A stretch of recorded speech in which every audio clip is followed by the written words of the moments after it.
अथ दशमोऽध्यायः। श्रीभगवानुवाच भूय एव महाबाहो शृणु मे परमं वचः यत्तेऽहं प्रीयमाणाय वक्ष्यामि हितकाम्यया।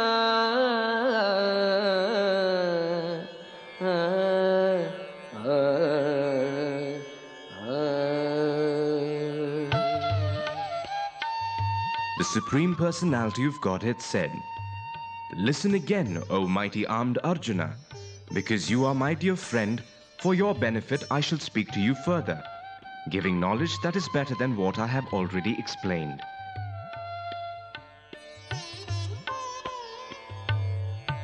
न मे विदुः सुरगणाः प्रभवं न महर्षयः अहम् आदिर्हि देवानां महर्षीणां च सर्वशः।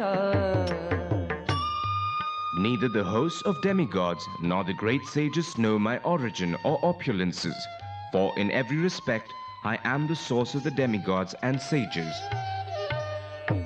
Yo mam ajamanaadim cha veti lokamaheshwaram asammudhaga samartyeshu sarvapapaihi pramuchyate. He who knows me as the unborn, as the beginningless, as the supreme Lord of all the worlds, he only, undeluded among men, is freed from all sins. Buddhi jnanam asammogaha kshama satyam damashamaga sukham dukkham bhavo bhavo bhayam ja bhayameva cha ahimsa samata tushtihi tapodanam yasho yashaga bhavanti bhava bhutanam mattayeva prithagvidhaga. Intelligence, knowledge, freedom from doubt and delusion, forgiveness, truthfulness, control of the senses, control of the mind, happiness and distress, birth, death, fear, fearlessness, non-violence, equanimity, satisfaction, austerity, charity, fame and infamy. All these various qualities of living beings are created by me alone. Maharshayah saptapurve chatvaro manavastatha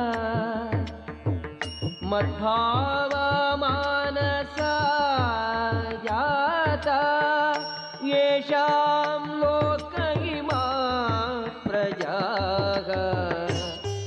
The 7 great sages, and before them the 4 other great sages, and the Manus, progenitors of mankind, come from me, born from my mind, and all the living beings populating the various planets descend from them. Yetam vibhutim yogam cha mama yo neti tattvataha sovikampena yogena yujyate natra samshayaka. One who is factually convinced of this opulence and mystic power of mine engages in unalloyed devotional service. Of this there is no doubt. Aham sarvasya prabhavo mattah sarvam pravartate iti matva bhajante mam बुधाः भावसमन्विताः. I am the source of all spiritual and material worlds. Everything emanates from me. The wise who perfectly know this engage in my devotional service and worship me with all their hearts. मच्चित्ता मद्गतप्राणाः बोधयन्तः परस्परम् कथयन्तश्च मां नित्यम् तुष्यन्ति च रमन्ति च. The thoughts of my pure devotees dwell in me. Their lives are fully devoted to my service, and they derive great satisfaction and bliss from always enlightening one another and conversing about me.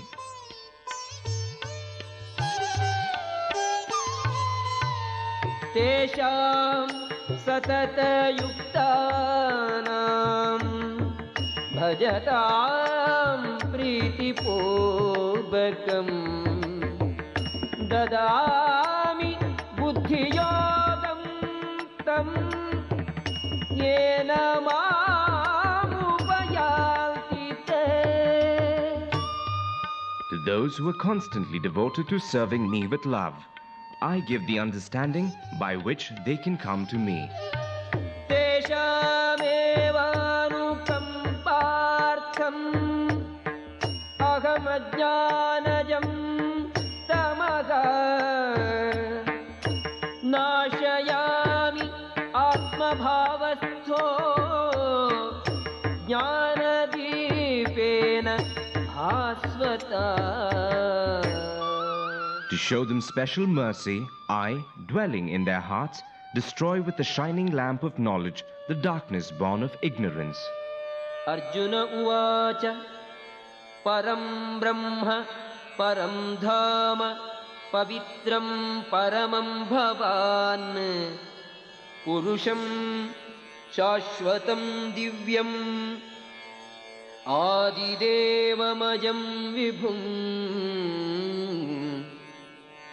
आहुः त्वां ऋषयः सर्वे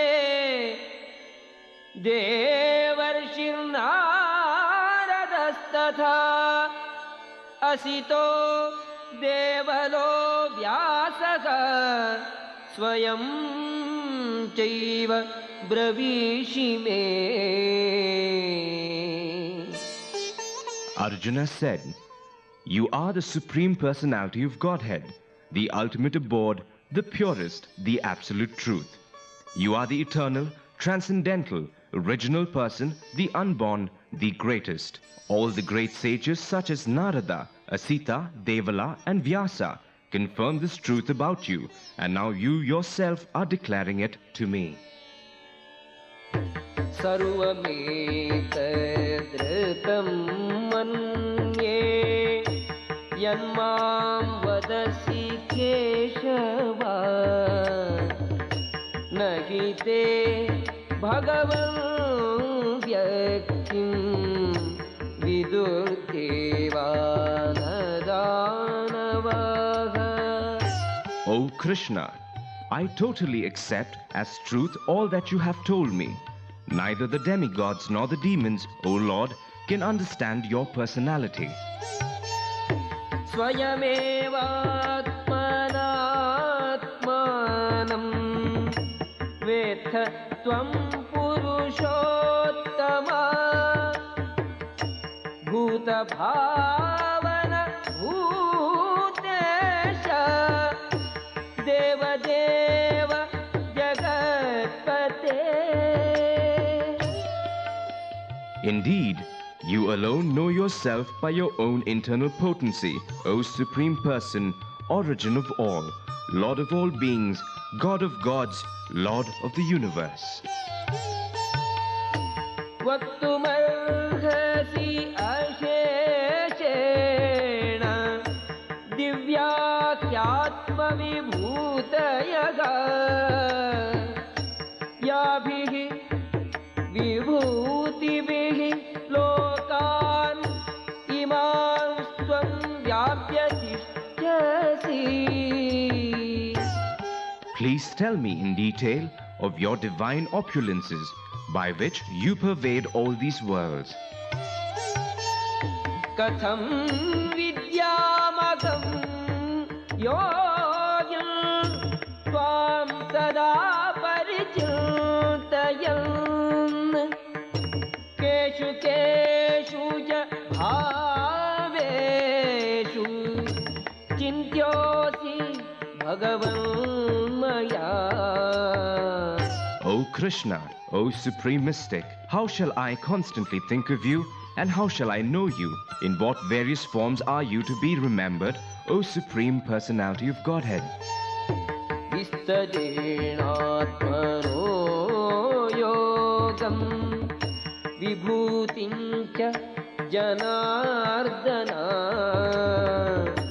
भूयः कथय तृप्तिर्हि शृण्वतो नास्ति मे अमृतम्. O Janardana, again, please describe in detail the mystic power of your opulences. I am never satiated in hearing about you, for the more I hear, the more I want to taste the nectar of your words.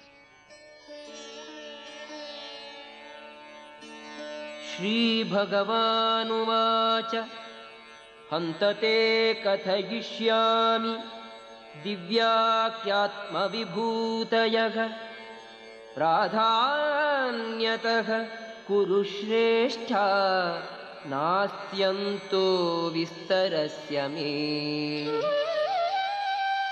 The Supreme Personality of Godhead said, "Yes, I will tell you of my splendorous manifestations, but only of those which are prominent, O Arjuna, for my opulence is limitless." अहमात्मा गुडाकेश सर्वभूताशयस्थितः अहमादिश्च मध्यं च भूतानाम् अन्त एव च. I am the Supersoul, O Arjuna, seated in the hearts of all living entities. I am the beginning, the middle, and the end of all beings. आदित्यानाम् अहं विष्णुः ज्योतिषां रविरंशुमान् मरीचिः मरुताम् अस्मि नक्षत्राणाम् अहं शशि. Of the Adityas, I am Vishnu. Of lights, I am the radiant sun. Of the Maruts, I am Marichi. And among the stars, I am the moon. वेदानां सामवेदोऽस्मि देवानाम् अस्मि वासवः इन्द्रियाणां मनश्चास्मि भूतानामस्मि चेतना. Of the Vedas, I am the Samaveda. Of the demigods, I am Indra, the king of heaven. Of the senses, I am the mind. And in living beings, I am the living force, consciousness. रुद्राणां शङ्करश्चास्मि वित्तेषो यक्षरक्षसां वसूनां पावकश्चास्मि मेरुः शिखरिणाम् अहम्. Of all the Rudras, I am Lord Shiva. Of the Yakshas and Rakshasas, I am the Lord of Wealth, Kuvera. Of the Vasus, I am Fire, Agni. And of mountains, I am Meru. पुरोधसां च मुख्यं मां विद्धि पार्थ बृहस्पतिं सेनानिनामहं स्कन्दः सरसामस्मि सागरः. Of priests, O Arjuna, know me to be the chief Brihaspati. Of generals, I am Kartikeya, and of bodies of water, I am the ocean. Maharshina Bhrugunagam Giramasmi Ekam Aksharam Yajnanam Japayajñosmi Sthavarana Himalayaga. Of the great sages, I am Bhrigu. Of vibrations, I am the transcendental Om. Of sacrifices, I am the chanting of the holy names, Japa. And of immovable things, I am the Himalayas. Ashwatthah Sarva Vrikshanam Devarshinam Cha Naradaha Gandharvanam Chitrarathaha Siddhanam Kapilo Munihi. Of all trees, I am the banyan tree. And of the sages among the demigods, I am Narada. Of the Gandharvas, I am Chitraratha. And among perfected beings, I am the sage Kapila. Ujjaishavasam Ashvanam Viddhimam Amrutodbhavam Airavatam Gajendranam Naranam Cha Naradhipam. Of horses, know me to be Uchaishrava, produced during the churning of the ocean for nectar. Of lordly elephants, I am Airavata, and among men, I am the monarch. Ayudhanam Aham Vajram Dhenunam Kamadhuk Prajanashchasmi Kandarpaha Sarpanamasmi Vasukihi. Of weapons, I am the thunderbolt. Among cows, I am the Surabhi. Of causes for procreation, I am Kandarpa, the god of love. And of serpents, I am Vasuki. Anantaschasmi Naganam Varuno Yadasam Aham Pitrinam Ariyamachasmi Yamaga Samyamatam Aham. Of the many-hooded Nagas, I am Ananta. And among the aquatics, I am the demigod Varuna. Of departed ancestors, I am Aryama. And among the dispensers of law, I am Yama, the lord of death.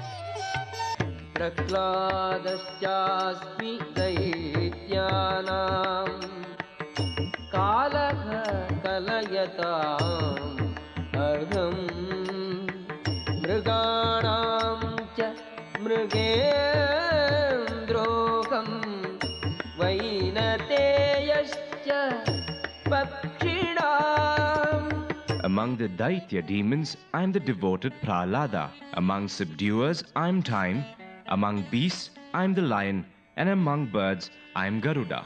Pavanaha Pavatam Asmi Ramaha Shastrabhratam Aham Jashanam Makalashyasmi Srotasamasmi Janhavi.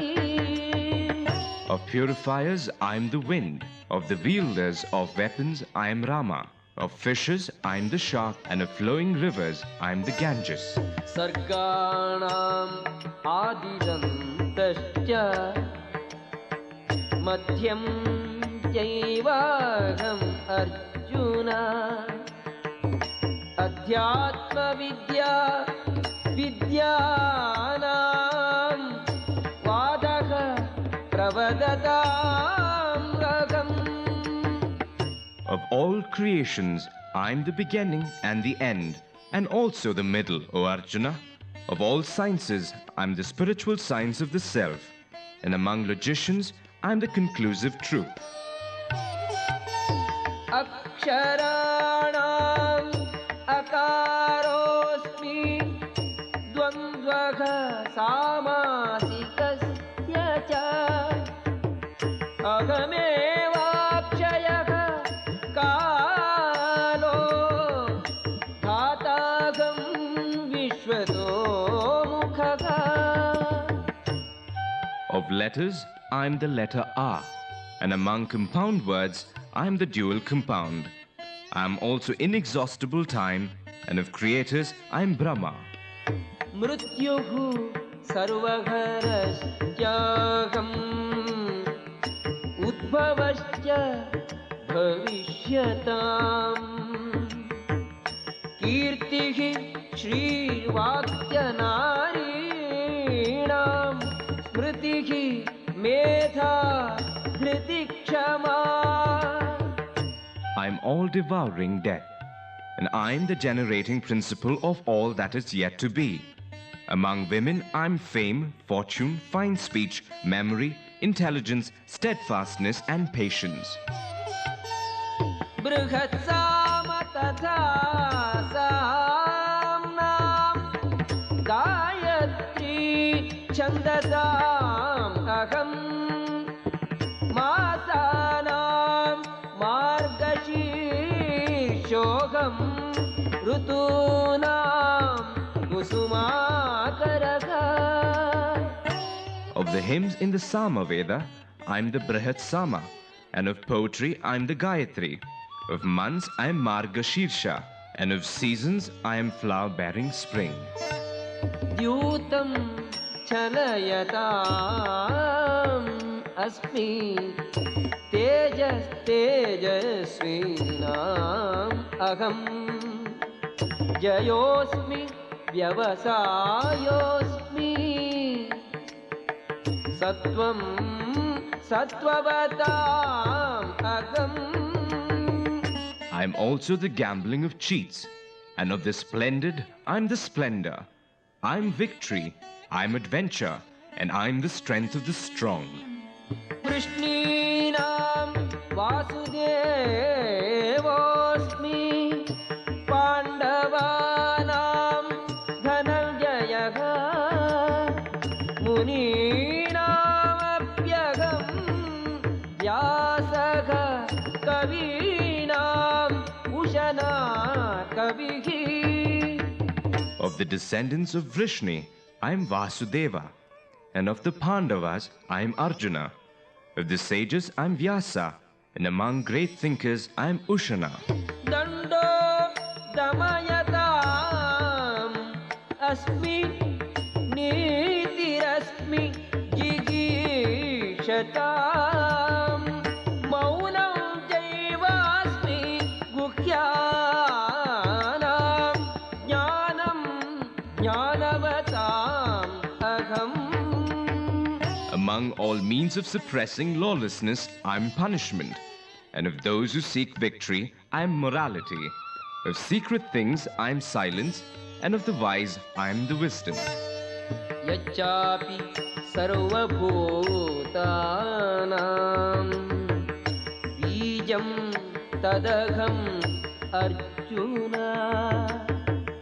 न तदस्ति विना यस्यात् मया भूतं चराचरम्. Furthermore, O Arjuna, I am the generating seed of all existences. There is no being, moving or non-moving, that can exist without me. नान्तोऽस्ति मम दिव्यानां विभूतीनां परन्तप एष तूद्देशतः प्रोक्तो विभूतेः विस्तरो मया. O mighty conqueror of enemies, there is no end to my divine manifestations. What I have spoken to you is but a mere indication of my infinite opulences. यद्यद्विभूतिमत्सत्त्वं श्रीमदूर्जितमेव वा तत्तदेवावगच्छत्वं मम तेजोंशसम्भवम्. Know that all opulent, beautiful and glorious creations spring from but a spark of my splendor. अथवा बहुनैतेन किं ज्ञातेन तवार्जुन विष्टभ्यागमिदं कृष्णम् एकांशेन स्थितो जगत्. But what need is there, Arjuna, for all this detailed knowledge? With a single fragment of myself, I pervade and support this entire universe. ॐ तत्सदिति श्रीमद्भगवद्गीतासु उपनिषत्सु ब्रह्मविद्यायां योगशास्त्रे श्रीकृष्णार्जुनसंवादे विभूतियोगो नाम 10मोऽध्यायः.